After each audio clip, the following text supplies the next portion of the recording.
4월 17일 금요일입니다.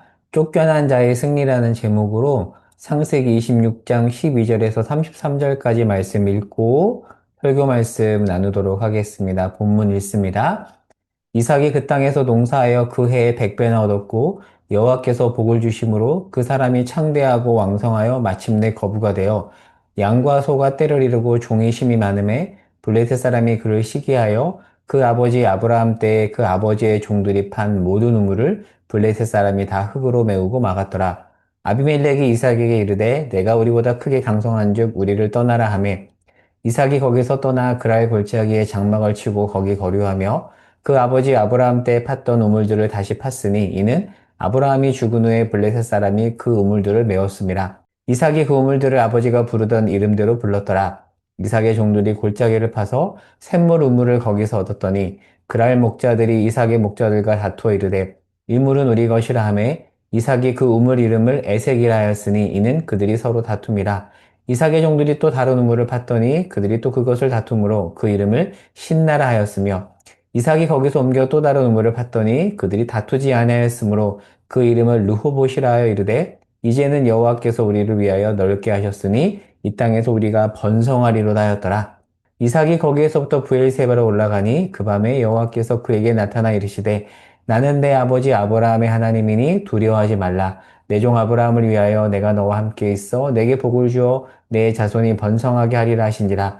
이삭이 거기서 제단을 쌓고 여호와의 이름을 부르며 거기 장막을 치고 그 종들이 거기서 우물을 팠더라. 아비멜렉이 그 친구 아우삭과 군대장관 비골과 함께 그랄에서 이삭에게로 온지라. 이삭이 그들에게 이르되 너희가 나를 미워하여 나를 너희 중에서 쫓아내었거늘 어찌하여 내게로 왔느냐. 그들이 이르되 여호와께서 너와 함께 계심을 우리가 분명히 보았으므로 우리가 이제 너와 우리 사이에 맹세를 세워 너와 계약을 맺으려 하노라. 너는 우리를 해하지 말라. 이삭이 그들을 위하여 잔치를 베풀매 그들이 먹고 마시고 그날에 이삭의 종들이 와서 자기들이 판 우멜에 대하여 그에게 알리며 이르되 우리가 물을 얻었나이다 하매 이삭이 그것을 부엘세바라 하였더라. 아멘. 오늘 본문은 이렇게 네 부분으로 나누어서 살펴볼 겁니다. 이렇게 간단하게 요약을 한 겁니다. 이방 땅에서의 이삭, 우물 이름의 신앙 고백, 쫓겨난 자의 승리, 부엘세바로의 귀한 이 순서로 말씀 나누도록 하겠습니다.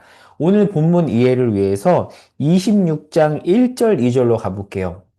흉년이 들었죠? 26장 1절, 2절. 흉년이 든 이삭에게 하나님은 풍요의 땅 애굽으로 가지 말라고 직접 말씀하세요. 흉년이 들었을 때 아브라함은 애굽 땅으로 도망갔었거든요. 그때는 하나님이 아브라함에게는 가지 말라고 안 했는데 이삭에게는 흉년이지만 애굽 땅으로 가지 말라고 해요, 직접. 이삭은 순종합니다. 바로 그 순종의 결과가 오늘 본문 12절, 13절입니다. 어떻게 되었죠? 농사를 지어 100배의 수확을 얻고 부자가 되었습니다. 그러니까 이 복은 하나님이 이삭에게 주신 겁니다. 주신 복이죠. 자, 그런데 이 복이 화가 되어서 그랄 지역의 블레셋 사람들이 이삭을 시기하기 시작합니다. 이 당시 우물은 생명줄이었거든요. 근데 이삭이 먹고 살기 위해서 농사를 짓기 위해서 우물을 팠는데 그 이삭이 판 우물을 블레셋 사람들이 메워버립니다. 그리고 이삭을 쫓아내려고 하죠. 자, 그런데 여러분, 이삭은 온순한 사람이에요, 성품이. 그래서 그들과 싸우지 않고 양보합니다. 참고로, 제가 여기 적어놓진 않았는데요. 어떤 학자는 이렇게 설명하기도 해요. 이삭이 이렇게 온순하잖아요. 누군가가 내 것을 빼앗으면 싸워야 되는데 안 싸우는 사람이 있습니다. 이삭과 같은 성품이죠.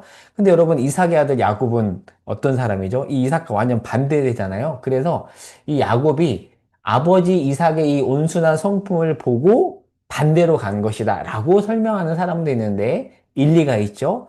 자, 이거는 참고로 말씀을 드렸고요. 자, 더 가보도록 할게요. 자, 20절에 보면 이삭이 팠던 우물의 이름을 에색이라고 하는데요.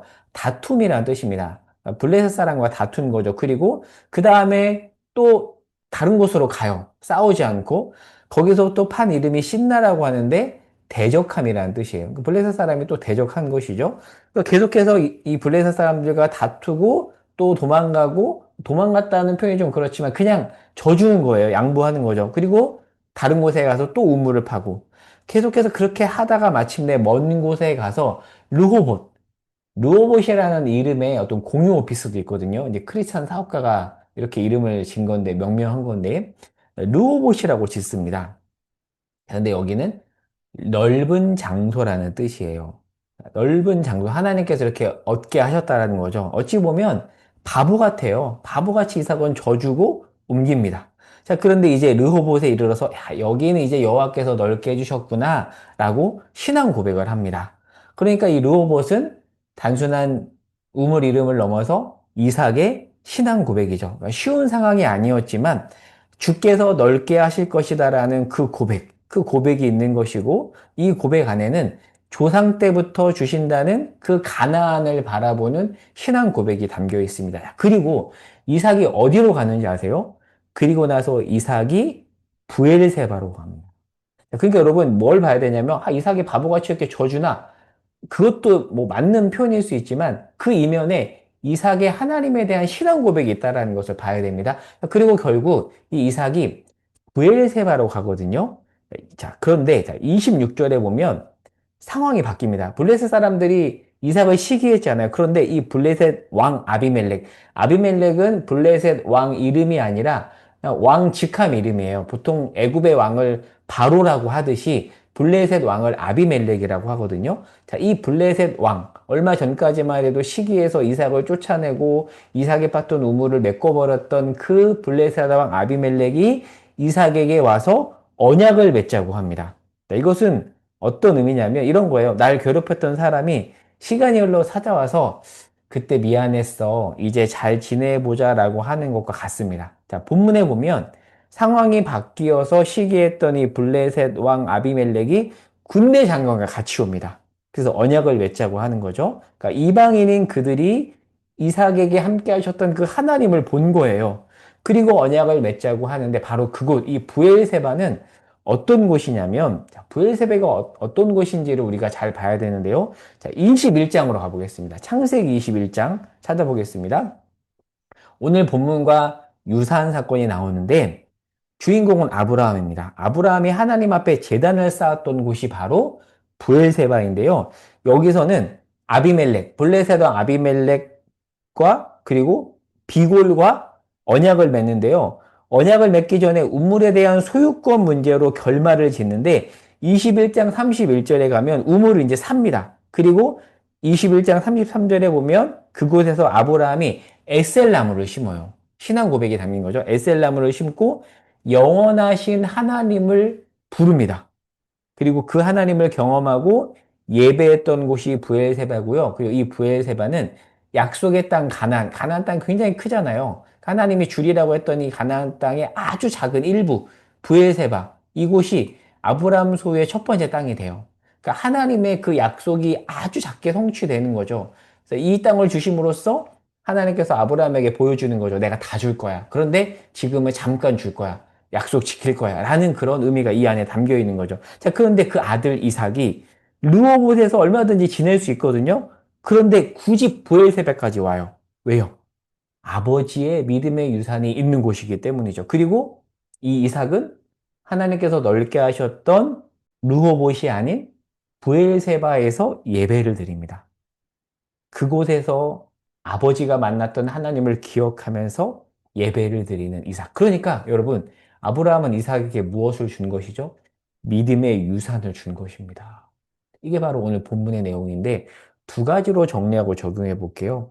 아브라함이 이삭에게 준 신앙의 유산이 보입니다. 그러니까 아브라함 이삭에게 우물, 단지 소유물을 준 것이 아니라 물론 우물도 줬죠. 그런데 궁극적으로 뭘 준 거죠? 그 우물에 담긴 신앙 고백, 즉 브엘세바에서 만난 하나님을 아브라함은 이삭에게 전해준 것입니다. 그래서 이삭은 르호봇이 아닌 브엘세바에서 예배를 드리는 거예요. 여러분의 자녀에게 어떤 유산을 남기고 있습니까? 물론 이런 소유물도 남겨야겠죠. 그러나 더 중요한 것은 그 안에 담긴 신앙 고백입니다. 우리가 전해준 것에 이상한 고백이 담길 수도 있어요. 욕망적인 어떤 고백이 담길 수 있습니다. 그런데 우리는 이 본문을 통해서 질문해야 돼요. 우리가 우리 자녀에게 전해주고 있는 것이 신앙 고백이 담긴 유산인가? 이 질문 앞에 오늘 우리가 바로 설 수 있기를 바랍니다. 저는 우리 자녀에게 비록 많은 것을 물려주지 못하더라도 이 처한 자리에서 만난 하나님을 전해주고 싶어요. 정말 그러고 싶거든요. 여러분도 이 동일한 소망이 있었으면 좋겠고요. 두 번째입니다. 여러분, 이삭을 시기한 자들이 우물을 자꾸 메우잖아요. 근데 이삭은 바보처럼 다른 곳으로 가서 또 우물을 팝니다. 그런데 그가 바보여서 그렇게 한 것이 아니라, 물론 바보처럼 보이지만 그 이면에는 하나님에 대한 신뢰가 있는 거예요. 하나님이 내가 지금 져줘도 함께 하신다라는 믿음의 고백이 있기 때문에 져준 겁니다. 그러니까 신자의 넉넉함은 태생적인 성품이 아니에요. 그러니까 이삭이 태생적으로 이런 성품을 갖고 있어서 져준 게 아니라 신앙 고백, 하나님에 대한 믿음에서 나온 성품이라는 거죠. 그러니까 우리는 져줄 수 있어요. 왜요? 하나님을 신뢰하기 때문에. 이러한 신앙 고백에서 나오는 넉넉한 성품이 오늘 하루 저와 여러분 가운데 있기를 바랍니다. 기도하고 마치겠습니다. 주님, 브엘세바에서 만난 하나님을 아브라함은 이삭에게 전해 주었습니다. 우리가 우리의 후손에게 이 믿음의 유산을 전해주게 하옵소서. 비록 많은 것들을 전해주지 못할지라도 이 유산만큼은 전해주는 신앙인 되게 하여 주시옵소서. 예수님의 이름으로 기도합니다. 아멘.